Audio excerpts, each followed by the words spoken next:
अस्सलाम वालेकुम। आप देख रहे हैं सना फूड चैनल। उम्मीद करती हूँ कि आप सब खैरियत से होंगे। मैं भी अल्हम्दुलिल्लाह बिल्कुल ठीक।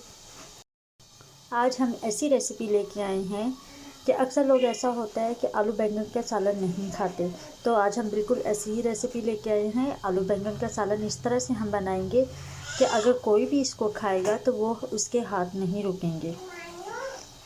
तो चलिए जी स्टार्ट करते हैं। बिस्मिल्लाहिर्रहमानिर्रहीम। सबसे पहले हमने एक कुकर लिया जिसमें 1 कप सरसों का तेल डाल दिया। आप घी या ऑयल भी ले सकते हैं। उसमें हमने 1 प्याज कटा हुआ डाल दिया। अब हम प्याज़ों को ऑयल में मिक्स करेंगे।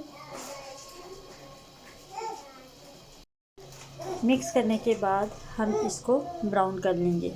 हम इस तरह से मसाले को बनाएंगे कि मसाले में हमारे प्याज के ज़र्रे नज़र ना आए।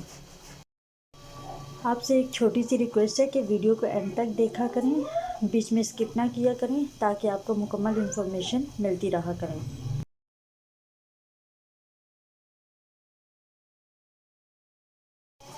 तो जैसा कि आप देख रहे हैं प्याज हमारे ब्राउन हो चुके हैं। प्याज़ों को ब्राउन करने के बाद अब हम इसमें लहसुन अदरक का पेस्ट डाल देंगे, बीच में साथ ही कटी हुई सब्ज़ मिर्च भी डाल देंगे। लहसुन अदरक का पेस्ट डालने के बाद और सब्ज़ मिर्ची भी डालने के बाद अब हम इसको अच्छी तरह प्याज़ों में मिक्स कर लेंगे। अगर आपको किसी भी चीज़ की समझ ना आए तो प्लीज़ कमेंट बॉक्स में आप बता सकते हैं। लहसुन अदरक का पेस्ट डालने के बाद हम इसमें 2 टमाटर ऐड कर देंगे। टमाटरों को मिक्स करने के बाद हम इसको अच्छी तरह भूनेंगे।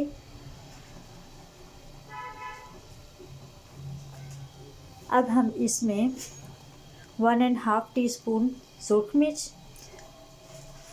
हाफ टी स्पून हल्दी, 1 टीस्पून पिसा हुआ धनिया, 1 टीस्पून नमक और 1 टीस्पून कौरमा मसाला ऐड कर देंगे और इसको मसाले को अच्छी तरह भून लेंगे।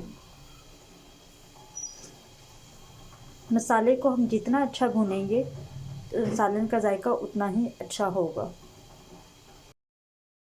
अगर आप हमारे चैनल पर नए हैं तो प्लीज़ हमारे चैनल को सब्सक्राइब कर दीजिए ताकि फ्यूचर में आने वाली तमाम वीडियो आप तक पहुंच सके। और सब्सक्राइब करने के साथ साथ हमारी वीडियो को लाइक कीजिए और ज़्यादा से ज़्यादा शेयर कीजिए।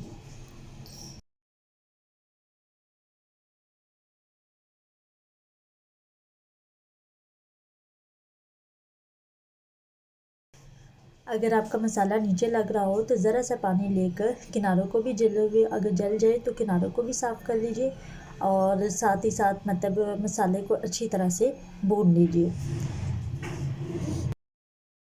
तो जैसा कि आप देख रहे हैं हमारे मसाले की बहुत ही अच्छी लुक आई है। हमारा मसाला भुना जा चुका है। अब हम इसमें आलू ऐड कर देंगे। मैंने 3 आलू लिए हैं, आप अपने हिसाब से ले सकते हैं। कटिंग भी वैसे आप कीजिए जैसे आप करते हैं। आलू को मिक्स करने के बाद हम 3 से 4 मिनट के लिए आलू को भून लेंगे। वैसे आलू दम पे पकते हैं, लेकिन हम मसाले में इसलिए भूनते हैं आलू ताकि आलू फीके ना रहें। 3-4 मिनट हो गए। अब हम इसमें बैंगन डालेंगे। बैंगन मैंने आधा किलो लिए हैं और मैंने इसका छिलका उतार के इसकी कटिंग की है। आप छिलका चाहे ना भी उतारिए तो कोई मसला नहीं, आपकी अपनी चॉइस है, लेकिन छिलका उतारने से इसका टेस्ट बहुत लजीज होता है, जायका बिल्कुल चेंज हो जाता है। अब हम इसको एक दफ़ा दम दे देंगे क्योंकि आलू बैंगन जो होते हैं ये दोनों चीज़ें दम पर ही पकती हैं।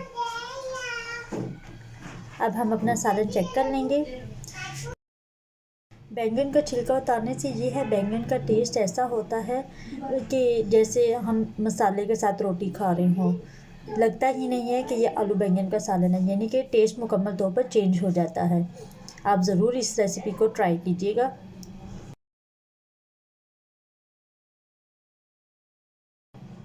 तकरीबन 4 से 5 मिनट हो गए हैं दम दिए हुए। अब हम दोबारा फिर से चेक करेंगे अपना सालन।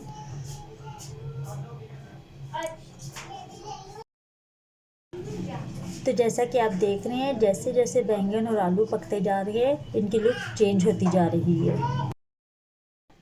अभी भी हम इसको मज़ीद पकाएंगे।